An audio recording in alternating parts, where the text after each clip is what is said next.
Good afternoon. Hi, everyone. This is a subcommittee meeting of the Economic Development Committee. We're joined here by committee member LeVar Click, my colleague Zeta Govan. In City Hall, we have Tim Sheehan. You want to go? Let's go around the room. We'll introduce ourselves. I'm Paul Conley from Onyx Partners. Okay. Brian Connors from the City Economic Development. In the corner. Steve Largan, acting controller. Kathy Bono, Capital. Matthew Fontaine, assessors. Dutch Greenhall, assessors as well. All right, terrific. And our colleague Jose Delgado works for the State Public Safety Office. Cannot join us at this very moment as he is in a meeting, but I do expect Jose at some point to log on. And we are also joined by former Mayor of Springfield and Governor's Council and Judge Mary Hurley just came in. So the committee was asked to hold this hearing in regards to an agenda item on financing. And so I'm going to turn it over to either the gentleman from Onyx Partners or Tim Sheehan, whoever wants to take the floor, go for it.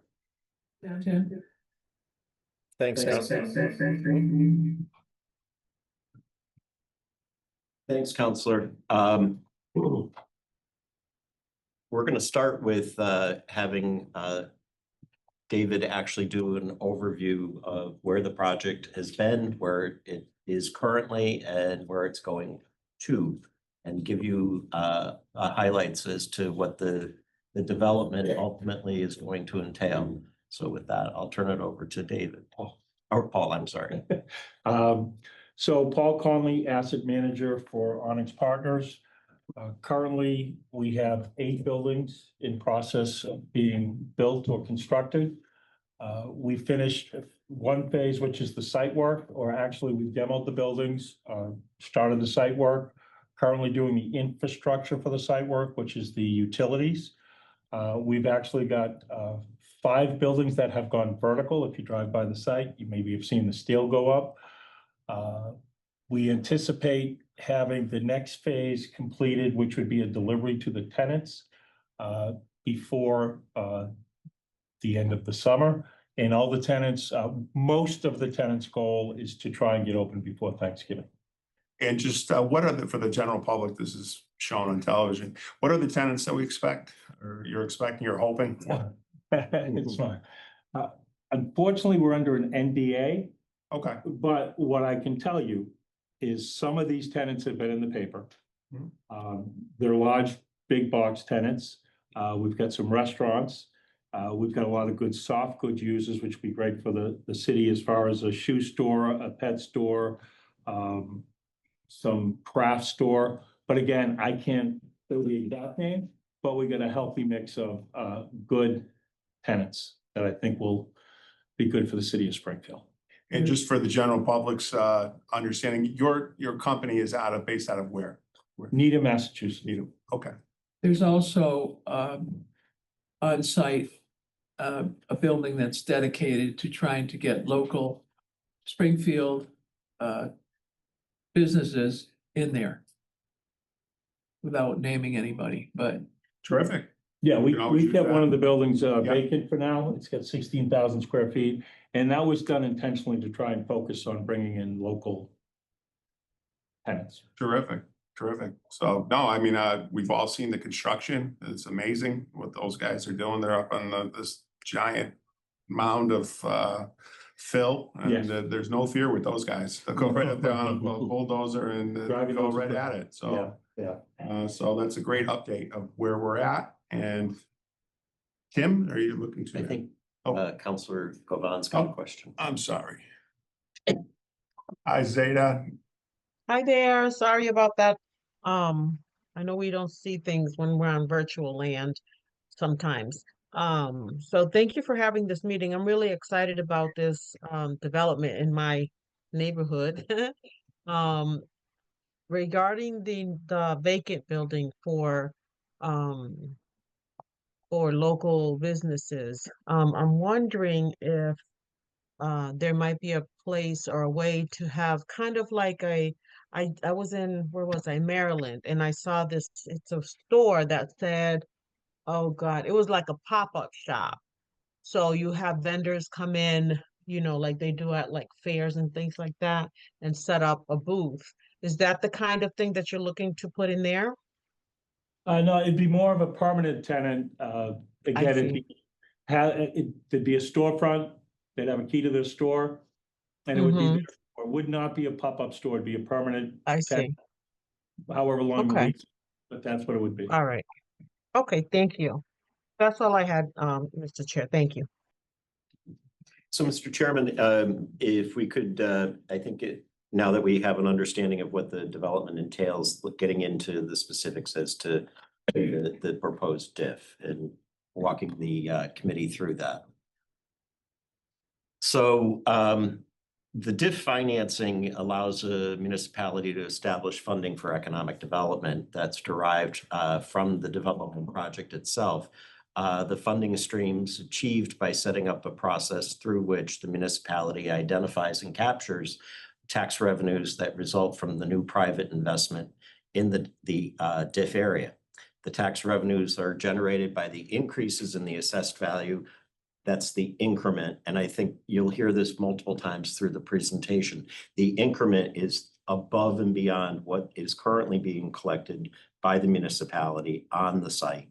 And that funding ultimately becomes a percentage of that funding becomes part of the proposed diff. So the value that the company adds from the development goes back to the company under the proposed. A portion of it That to understood. pay for Yeah. public improvements that are identified in the statute. Okay. So then the municipality directs the tax increment towards the public improvements that I was indicating, which can range from critical infrastructure to essential supporting activities such as planning studies or workforce training. The law that we're operating under is Mass General Law, Chapter 40Q. That's the DIF statute. It authorizes municipalities to structure a DIF. There's 4 components that the city's responsible for in terms of establishing the DIF. The municipality has to identify the tax revenues to be captured, a description of the project to be implemented, designation of the parcels of property that form the DIF district, and enact local legislation regarding the DIF district. That is what is advancing to the city council for Monday. The DIF enables the city to identify and capture, as I said, tax revenues generated by the increment, the assessed value of the real property that comes from the new private investment. The increases to the tax increment as defined in the DIF statute must arrive from private investment. Identify the tax increment is done through the city's assessment process, and the calculation and collection of the tax revenues also follows the customary process that the entire community goes through. The DIF governs how to calculate and capture and spend the designated increment revenues once they are collected. A portion of the tax revenues that are identified and captured through the establishment are referred to, of the district, are referred to as the DIF revenues. So we have a few things that we are advancing before the council. So we're establishing the development of the district. It's contained to the parcels that represent this project. So they're all currently owned by Onyx. We also are establishing the revenue district. The invested revenue district identifies the portion of the DIF district in which the tax increment will be calculated and from what can be generated. Go ahead. Just a quick, just off the top of the assessor's head, if we have it, I don't know, but how much do we ever generate from that parcel previous to its development? Like what are we looking at? Like when it was still Eastfield Mall. Yeah. I didn't look that up. but I can get that to you. But just as a vacant sort of parcel, about 600,000. Oh, and so is the diff based on the vacant parcel? That's correct. That's correct. Okay, so 600,000 a year, and then with the development, We have a whole chart that scales out. what's a guess? Yeah, I can just move to it if you want to Yeah, jump to it. And it's in your package.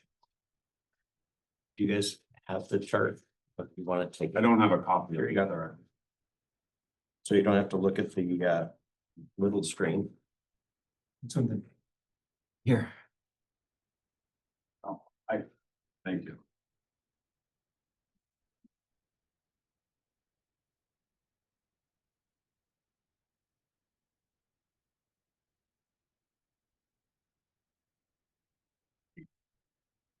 Yeah, the base value for just the vacant land is about, in tax revenue is about 528,000.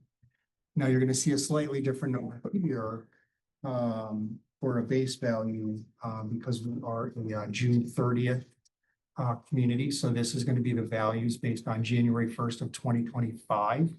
So we don't know those values Yeah. necessarily but just yet. take a guess. I'm not asking. Yeah, so we've calculated about 17,800,000 of value, and that's where that 626,000 comes in. But what we're looking at here is the increment, so all of the new growth that is created from the development.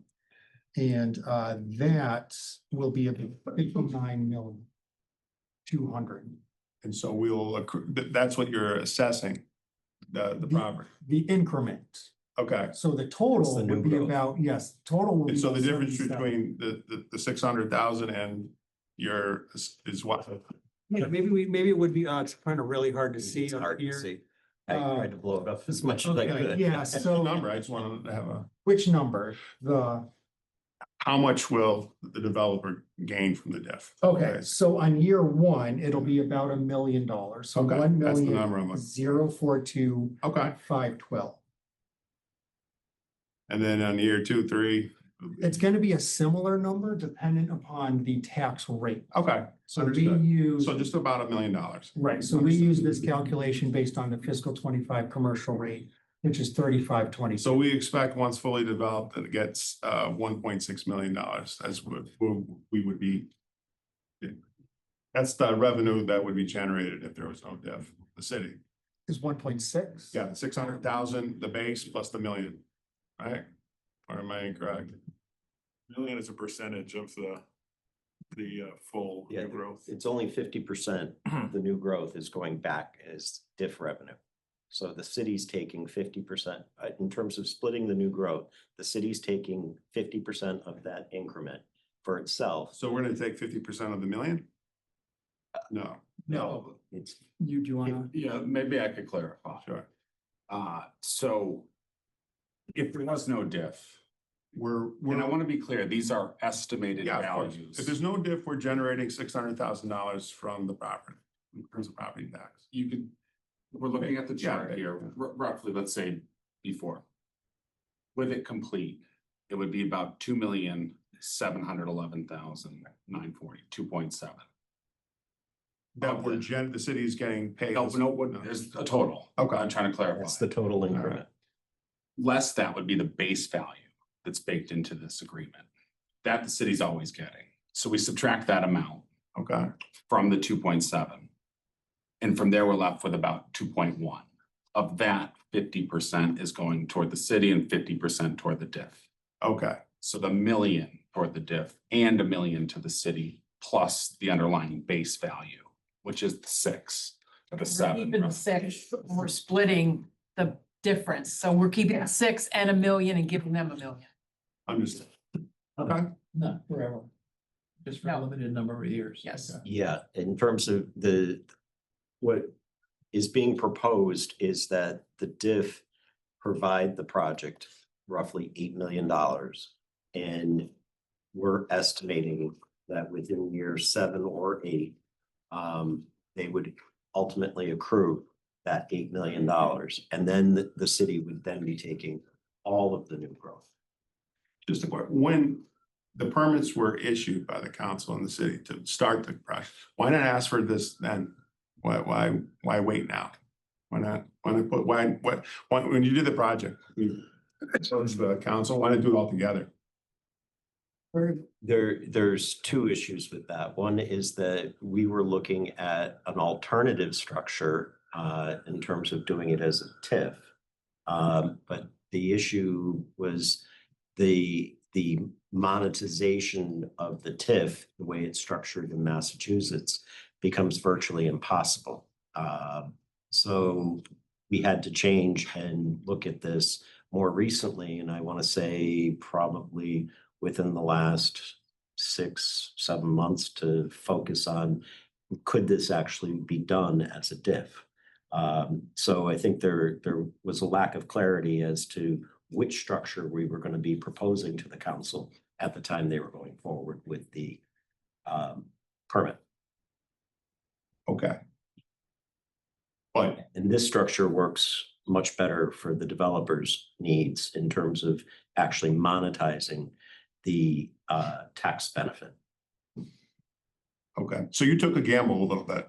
I mean, you went into this before you got the diff approved. I'm just trying to figure out the mechanics of it. So in an investment in Springfield, you did take a gamble with not putting it all together at once and waiting. I just saw my own clarification. Not only that, but there was substantial costs in remediation, Yeah, substantial, much more than was ever estimated or anticipated by the developer. yeah, So, but Anton Gionda, who's the principal at Onyx, has a very strong commitment to Springfield yeah. and to Eastfield Mall. I think you heard that when he came in some time ago. No, we agree with that. I mean, Springfield is welcome for business. We appreciate your investment. We know it's not, it's significant. So we definitely, I just want to know the mechanics. Why wasn't it all done in one shot? So you're waiting and now you're kind of, I mean, I think there's a lot that the councils are going to like about this, but it's, you took a gamble, so to speak, to some degree, but understood. So I catch it. So as we said, the council ultimately has got to approve the development district, the invested revenue district, and have a statement of findings that the project has a public purpose and that it will ultimately increase residential, industrial, and commercial activity within the state. Okay.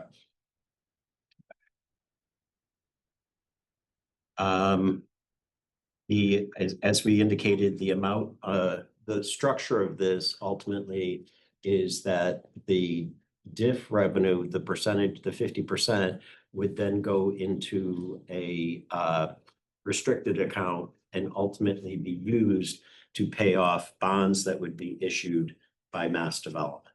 I want to be very clear that the bonds that are being issued are not fully backed by the full faith and credit of the city of Springfield, nor are they on the city's ledger relative to an obligation for repayment.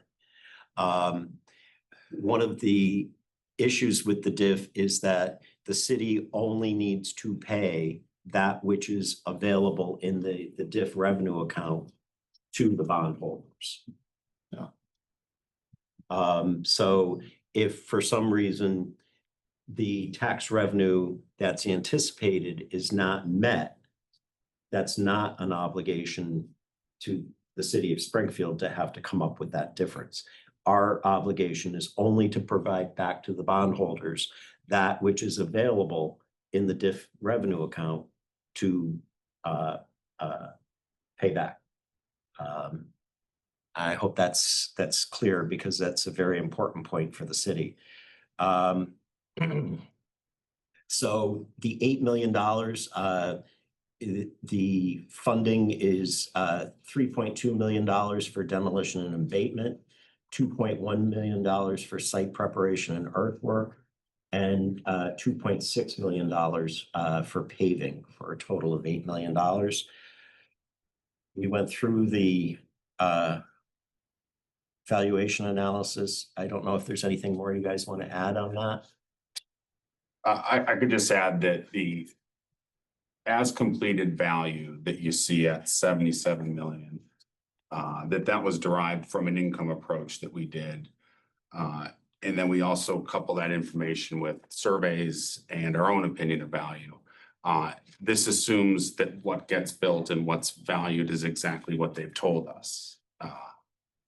So if there's changes to that or not all of it gets built, that 77 million could be irrelevant. Okay. I have a question. This would be to the developer. First, the project, it's as put forth before the council, it's definitely something Springfield, adds to Springfield, adds to the Boston Road corridor, and it's on the border of Wilbraham. Would it be possible, I mean, if you're asking for $1 million in the diff going forward, to have an addition of what we need here in Springfield is upper end housing. I mean, you're on the Wilbraham line, and there is a need in the city of Springfield, not for. There's a need for luxury housing, and there's a lot of projects throughout Connecticut. Norwalk, Connecticut is a perfect example where there are luxury apartment blocks and housing, Blueback Square in West Hartford, all along Needham. So you know what I'm talking about. Oh, yeah. And that's the one component when I saw this project that was missing. Give you an example, this is just recently, Wilbraham is a terrific community in Western Massachusetts, Springfield border. Just recently, a 3-bedroom colonial was sold $375, and they, in Needham, that would be $1 million. But the developer came in from Boston, and he bought it for $375. Within 2 months, he sold it for $850. So the prices in Needham are coming to Springfield. Yeah. So there's a whole group of Wilbraham residents, they're going to be looking to move to luxury condominiums. They have nowhere to go. Yeah. That would be a great spot for something that just to hold people's feet to the fire. Is that something that you'd ever consider? Or? Yeah, we're actually looking at, we have the ability, or we're reviewing the ability to put in 50 to 100 apartments. Yeah. But right now it's a conceptual plan, but we do plan on doing some residential there. It would be apartments. And the next step is to figure out what we do. But I hear what you're saying, and I'll take it back to the team. On the high end, you'd prefer to see high end versus. Yeah, I mean, I think if We don't know, just to Yeah. start it, we don't know what we're building yet, but we're in the conceptual stage of how we can do it, where to put it. And right now we're at about 50 to 100 units. Yeah. And we don't, again, it's conceptual, but we are reviewing it right now. Hopefully that helps answer your question. Yeah, it makes the project more appealing. Yes, we agree. Yeah. I mean, it certainly would. Yeah. I think it's fair to say, Counselor, that the project has got 2 additional phases in terms of its land area. Yeah. That aren't included with this piece. This is basically the first phase, but there is an additional housing component. And then they're looking at another area of land that I don't think they've scheduled out, exactly what that development's going to be. But, kind of looking at what the totality of what the site can accommodate, the rough estimate is that this is to develop all 3 phases, you'd be looking at $147 million. And this is taking up 74 to $75 million in the first phase. So you still have an additional $75 million left to go. Which is more tax revenue for the city. Yeah. I wanted to make that point clear too, that the value and what we're talking about here is 34 acres on Boston Road. Right now, Onyx controls about 40 acres. So there's some additional land that they're talking about. And the funds that Tim is sharing is only to those 34 acres, and any investment that's done there, not even outside. That would be additional tax revenue directly to the city. 50% wouldn't go for the diff, at least under this. Yeah. I mean, it's just an observation of mine that this would make the project that more appealing is the luxury condominium aspect of it. You know, that would, my 10 cents. I appreciate the information. I catch it. We have our colleagues, LeVar and Zeta. I don't know if anyone has any questions. Is LeVar, I don't know if you want to have a question or you just informational listening in, LeVar, or anything? Yeah, thank you, Chair. I'm good. Pretty much had this information prior to, a little of this information prior to, so I'm just listening at this point. Thank you. All right, Zeta, I know this is your district. It so- is, and I'm really excited about it again, about it opening. And regarding the housing, a lot of people have said, that, you know, that might be a good place to have housing. And I know that initially when we first, I'm not sure if it was Onyx or not, but when we first saw the plans a very long time ago, um, there was housing on the periphery of the property. Um, the only concern I think would be the residents that live behind the mall. I think at the time they weren't very excited about housing there. So when they saw that there wasn't going to be housing, they were a little bit relieved. But I know that that is a lot of property back there, and I agree that, you know, we do need housing here in the city of Springfield. We need, you know, all types of housing. So going forward, I would be excited to see about that. And of course, we would do some, you know, listening sessions with the residents and let them know that we hear them. And if the property decides to move forward with housing, I think it would be very beneficial to everybody. So again, thank you, Mr. Chair. All right, do you have anything further to add? No. All right, anyone here have anything further to add? All right, well, we thank you for your investment in the city of Springfield. We appreciate the information and the explanation on the diff and the rough numbers. We're going to bring this before our colleagues, and obviously they're going to digest this and form their own opinions on it. We also will be going to the finance committee because it's coming in on the agenda under finance. Okay. I would also say the reason I was late was because there's so much going on in downtown Springfield. I couldn't get a parking space, which was kind of exciting. They had some kind of, I think they probably had symphony. There's a graduation there. One of Okay, the charter schools. Yeah. so. That's good news. It's good news to see a Something little with buzz. Yeah. For sure.